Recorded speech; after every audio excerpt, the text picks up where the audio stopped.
तो गुरा तो खात तुझे दर अग्या मुझ घर हुजे। तो गुरा तो खात तुझे दर अग्या मुझ घर हुजे। मान तो चाहिया तमो वट सोन चांदी जर हुजे। तो गुरा तो खात तुझे दर अग्या मुझ घर हुजे। सिंध में मुँह तू जसद के खादो पीतो खोड़या। सिर्फ हिक मौलूद तू जो मोज काणक रोड़या। सिंध में मुँह तो जसद के खादो पीतो खोड़या। सिर्फ हिक मौलूद तू जो मोज काणक रोड़या। ब्या कादे कबा जद तो जड़ो को घर हुजे। तो गुरा तो खात तुझे दर अग्या मुझो घर हुजे। मान तो चाहिया तमो वट सोन चांदी जर हुजे। तो गुरा तो खात तुझे दर अग्या मुझो घर हुजे। को बचवंदो त हलो कभी बन दे त हिकदम हा कभी। जे मिले जगह मदीने में तमे हड़ छा कभी। को बचवंदो त हलो कभी बन दे त हिकदम हा कभी। जे मिले जगह मदीने में तमे हड़ छा कभी। आओ बचड़न सो दो मन मोड़े बको आडर हुजे। तो गुरा तो खात तुझे दर अग्या मुझो घर हुजे। मान तो चाहिया तमो वट सोन चांदी जर हुजे। तो गुरा तो खात तुझे दर अग्या मुझो घर हुजे।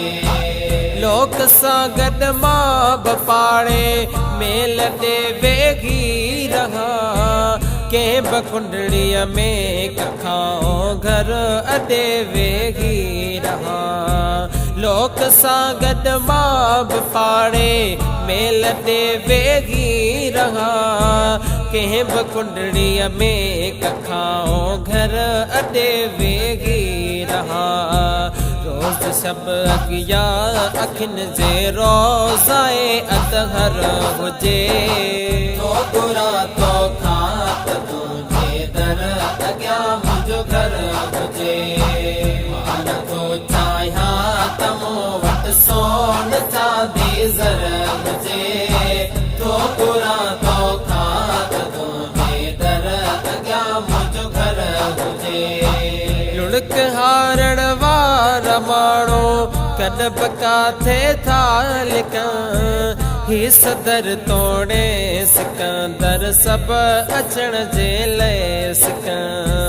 लुढ़क हारण वारा माणो कदब काथे था लिका। ही सदर तोड़े सिकंदर सब अचण जे ले सिका। पोइ खणी हिन पंज तर जो खान या तव घर हुजे। तो गुरा तो खात तुझे दर अग्या मुझो घर हुजे।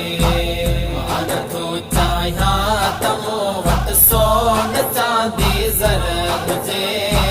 तो गुरा तो खात तुझे दर अग्या मुझो घर हुजे। गुफ्तगू ही पाण मेरल जी कंदा मुनकर नकीर। ही मुहम्मद जो मदाही थव गुलाम नबी फकीर। गुफ्तगू ही पाण मेरल जी कंदा मुनकर नकीर। ही मुहम्मद जो मदाही थव गुलाम नबी फकीर। योस माफी खैर सा खुशबाश ताई मशर हुजे। तो गुरा तो खात तुझे दर अग्या मुझो घर हुजे।